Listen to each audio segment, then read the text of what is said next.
हाल के वर्षों में विशेष रूप से 22 अप्रैल 2025 को जम्मू कश्मीर के पहलगाम में हुए आतंकी हमले के बाद इन संधियों के टूटने का खतरा बढ़ गया है। पाकिस्तान से अल्पसंख्यकों का पलायन बढ़ सकता है, जिससे मानवीय संकट पैदा हो सकता है।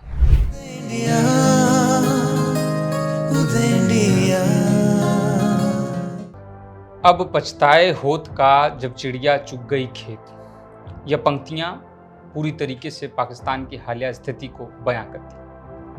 भारत सरकार के द्वारा लिए जा रहे लगातार एक्शन के बाद पाकिस्तान इस वक्त सहम सा गया है, टूट सा गया है। जी हाँ, बता दें कि भारत और पाकिस्तान के बीच आजादी के बाद से ही जो तनावपूर्ण संबंध रहे हैं, कश्मीर विवाद, सीमा पर आतंकवाद और अन्य भू राजनीतिक मुद्दों के बावजूद दोनों देशों के ने समय समय पर द्विपक्षीय संबंधों को बेहतर बनाने और तनाव कम करने के लिए कई संधियां और समझौते की, लेकिन बार बार अक्सर देखा गया है कि पाकिस्तान की तरफ से इन संधियों को कुछ नहीं माना गया।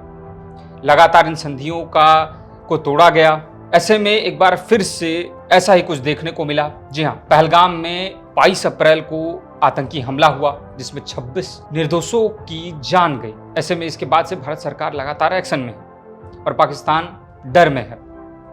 हाल के वर्षों में विशेष रूप से 22 अप्रैल 2025 को जम्मू कश्मीर के पहलगाम में हुए आतंकी हमले के बाद इन संधियों के टूटने का खतरा बढ़ गया है। भारत ने आतंकी हमलों के खिलाफ जवाबी कार्यवाही में सिंधु जल संधि को निलंबित कर दिया, जिसके बाद पाकिस्तान ने भारत को धमकी देना शुरू कर दिया। पाकिस्तान ने कहा कि वो शिमला समझौते को तोड़ देगा। आज हम आपको दोनों देशों के बीच की गई उन 8 प्रमुख संधियों के बारे में बताएंगे और उनके टूटने के संभावित प्रभावों का जो है विश्लेषण करेंगे कि किस तरीके से अगर ये संधियां टूटती हैं तो उसके क्या प्रभाव होंगे और किस तरीके से वो दोनों देश को इम्पैक्ट करेगा। बता दें कि सूची में पहला नाम है नेहरू लियाकत समझौता, जो कि भारत के आज़ादी के और पाकिस्तान के अलग होने के 3 साल बाद यानी कि 1950 में हुआ।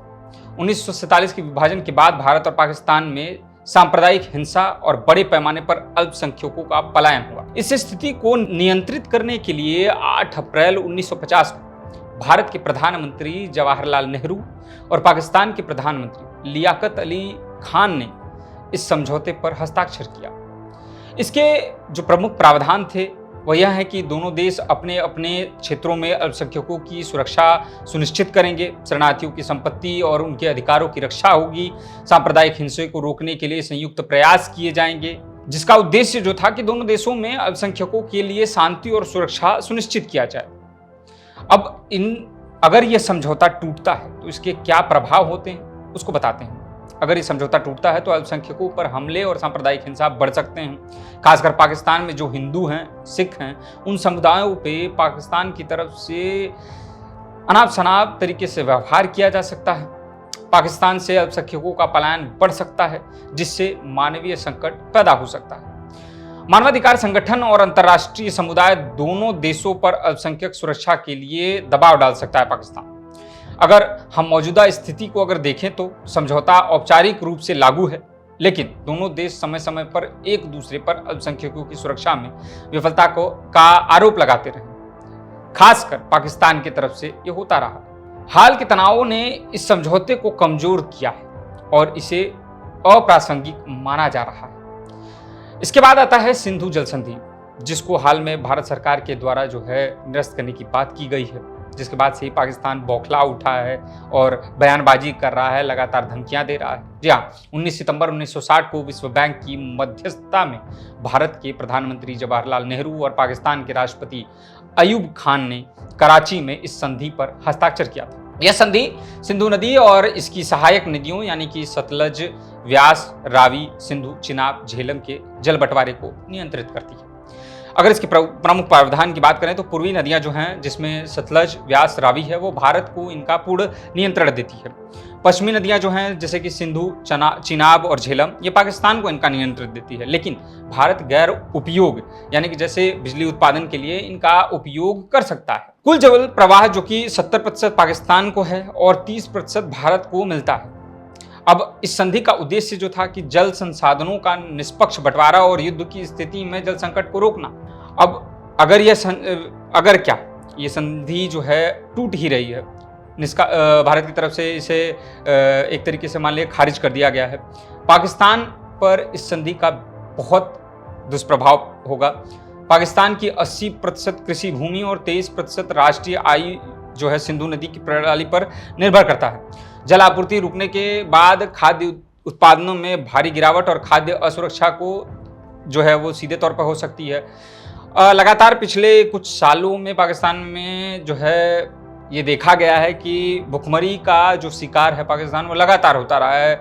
आटे, चावल, इन सबों में अनाप शनाप वृद्धि, इनके दामों में अनाप शनाप वृद्धि देखी गई है। और ऐसे में अगर ये जल संधि पूरी तरीके से तोड़ दी जाती है तो पाकिस्तान तो उसकी नैया जो है पूरी तरीके से लुट जाएगी। जी हाँ, कराची, लाहौर जैसे शहरों में पेयजल की कमी हो सकती है। जल विद्युत परियोजना ठप हो सकती है जिससे उद्योग और रोजगार प्रभावित होंगे सीधे तौर पे पाकिस्तान में। ग्रामीण क्षेत्रों में बेरोजगारी और पलायन बढ़ सकता है। और इस समझौते का भारत पर अगर हम प्रभाव देखें तो विश्व बैंक और अन्य मंचों पर पाकिस्तान जो है फिर से चिल्लाने लगेगा, अनाप शनाप बयानबाजी करने लगेगा, इस कदम को गैर कानूनी बताने लगेगा और भारत की छवि प्रभावित करने की कोशिश कर सकता है। बड़े जलाशयों का निर्माण पर्यावरण को नुकसान पहुंचा सकता है। पाकिस्तान इसे युद्ध की कार्रवाई मान सकता है, जो कि मान रहा है।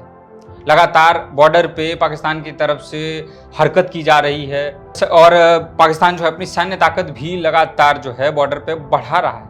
मौजूदा स्थिति की अगर हम बात करें तो 22 अप्रैल 2025 को पहलगाम आतंकी हमले के बाद इस संधि को निलंबित कर दिया गया। पाकिस्तान इसे विश्व बैंक और अन्य अंतर्राष्ट्रीय मंचों पर चुनौती देने की तैयारी कर रहा है।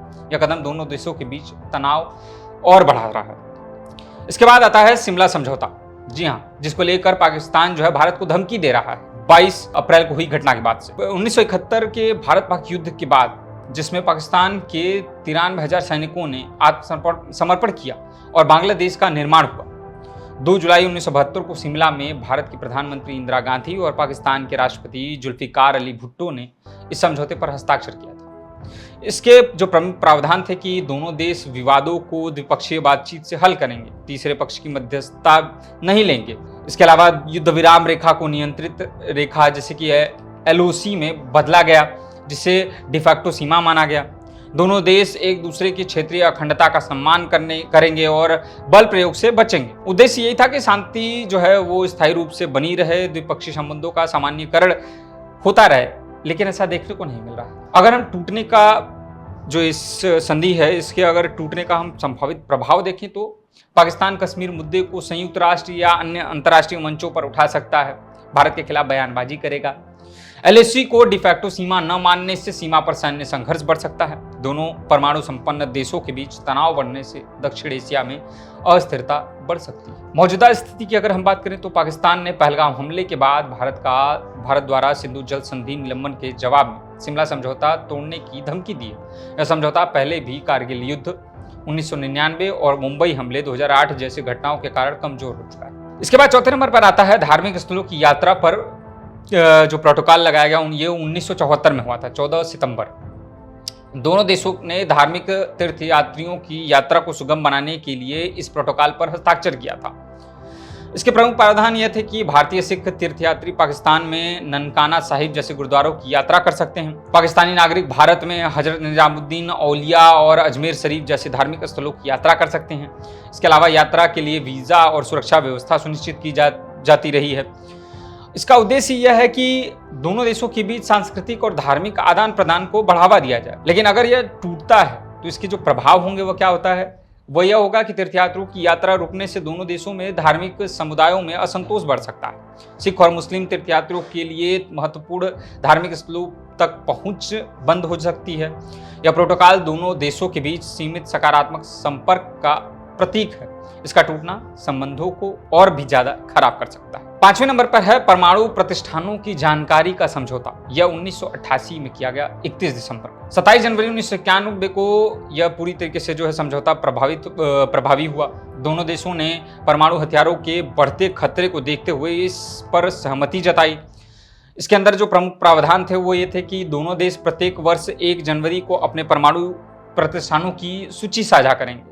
परमाणु सुविधाओं पर हमले से बचने का वचन दिया गया था। इसमें उद्देश्य था कि परमाणु युद्ध के जोखिम को कम करना और पारदर्शिता सुनिश्चित करना। अगर हम टूटने की बात करें, अगर ये संधि टूटती है तो सूचनाओं का आदान प्रदान रुकने से गलतफहमियां बढ़ सकती हैं, जिससे परमाणु युद्ध का खतरा सीधे तौर पर बढ़ सकता है। दोनों परमाणु संपन्न देशों के बीच विश्वास की कमी से दक्षिण एशिया में अस्थिरता सीधे तौर पर बढ़ सकती है। संयुक्त राष्ट्र और अन्य शक्तियां इस स्थिति को गंभीरता से ले सकती हैं। दोनों देश 1992 से नियमित रूप से सूचनाएं साझा करते रहे। हाल के तनावों के बावजूद यह समझौता अभी तक लागू है, लेकिन इसका भविष्य अनिश्चित है। 6वें नंबर पर है हवाई क्षेत्र के उल्लंघन की रोकथाम, जो कि 1991 में 6 अप्रैल को जो है दोनों देशों ने हवाई क्षेत्र के उल्लंघन से होने वाले तनाव को कम करने के लिए समझौते पर हस्ताक्षर किया था।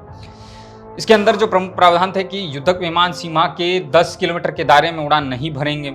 हवाई उल्लंघन की स्थिति में तुरंत सूचना दी जाएगी। उद्देश्य यह था कि अनजाने में सैन्य टकराव को रोका जा सके। अगर यह समझौता टूटता है तो उसके क्या प्रभाव होंगे? उसमें यह होगा कि हवाई उल्लंघन बढ़ने से सीमा पर तनाव और सैन्य झड़पें लगातार बढ़ सकती हैं। सूचना साझा न करने से छोटी घटनाएं बड़े संघर्ष में बदल सकती हैं।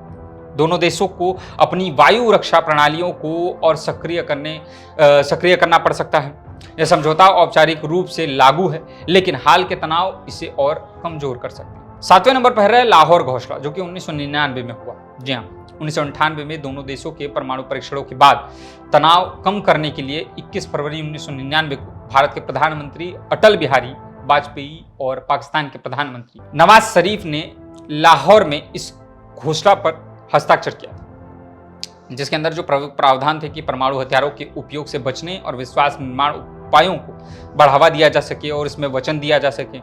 दोनों देश शांति और स्थिरता को बनाए रखेंगे, जिसका उद्देश्य था कि परमाणु युद्ध के खतरे को सीधे तौर पर कम किया जा सके और शांति जो है वो बनाई रखी जा सके, शांति को स्थापित किया जा सके। अगर ये समझौता टूटता है तो उसका प्रभाव यह होगा कि परमाणु हथियारों के उपयोग की आशंका बढ़ जाएगी। दोनों देशों के बीच सहयोग के बचे खुचे रास्ते सीधे तौर पर बंद हो जाएंगे। लड़ाई, युद्ध की स्थिति सीधे तौर पर पैदा हो जाएगी। और इसके बाद जो है आखिरी आता है LOC युद्ध विराम समझौता, जो कि 2003 में किया गया था। नवंबर 2003 में दोनों देशों ने नियंत्रण रेखा यानी कि LOC और कार्यकारी सीमा पर युद्ध विराम लागू करने पर सहमति जताई थी, जिसके अंदर जो प्रमुख प्रावधान थे कि LOC पर गोलीबारी और सैन्य कार्रवाई बंद की जाएगी। सीमा पर शांति बनाए रखने के लिए सहयोग किया जाएगा, जिसका उद्देश्य था कि सीमा पर हिंसा को कम किया जा सके और स्थानीय आबादी को राहत मिले। अगर यह समझौता टूटता है तो गोलीबारी और सैन्य झड़पें सीधे तौर पर बढ़ेंगी, जैसा कि अन्य संधियां टूटेंगी तो उनके साथ भी ऐसा ही देखने को मिलेगा, जिससे नागरिक और सैन्य हताहत सीधे तौर पर होंगे। जम्मू कश्मीर में रहने वाली आबादी के लिए खतरा सीधे तौर पर बढ़ जाएगा। दोनों देशों के बीच सैन्य तनाव बढ़ेगा, जिससे युद्ध की आशंका बढ़ सकती है। यह समझौता 2008 से नियमित रूप से उल्लंघन का शिकार रहा है। 2021 में दोनों देशों ने इसे फिर से लागू करने की प्रतिबद्धता जताई, लेकिन हाल के तनाव इसे फिर से खतरे में डाल रहे हैं। बता दें कि 8 संधियां भारत पाकिस्तान संबंधों में तनाव के बावजूद सहयोग और शांति के लिए महत्वपूर्ण कदम थी। हालांकि बार बार उल्लंघन, खासकर पाकिस्तान की ओर से आतंकवाद को समर्थन और भारत की कड़ी जवाबी कार्रवाई ने इन समझौतों को कमजोर किया। पहलगाम हमले के बाद भारत का सिंधु जल संधि को निलंबित करना और पाकिस्तान का जो है धमकी देना कि शिमला समझौता तोड़ दिया जाएगा, हालात और भी खराब होते जा रहे हैं। इन संधियों के टूटने से न केवल द्विपक्षीय संबंध और खराब होंगे, बल्कि क्षेत्रीय और वैश्विक शांति पर भी गंभीर प्रभाव पड़ सकता है। यह संधियां टूटती हैं तो पाकिस्तान को ज्यादा नुकसान होगा, क्योंकि इन संधियों का ज्यादातर फायदा पाकिस्तान ले रहा है। माना जा रहा है कि भारत की ताजा कार्रवाई पाकिस्तान को अपने पैंतरे बदलने पर मजबूर कर सकती है, और जिस तरह से भारत सरकार की ओर से एक्शन लिए जा रहे हैं जाहिर करता है कि आगे कुछ तो बड़ा होने वाला है। हम भारत पाकिस्तान से जुड़ी और भी बातें आप तक लाते रहेंगे। देखते रहिए उदय इंडिया डिजिटल को। धन्यवाद।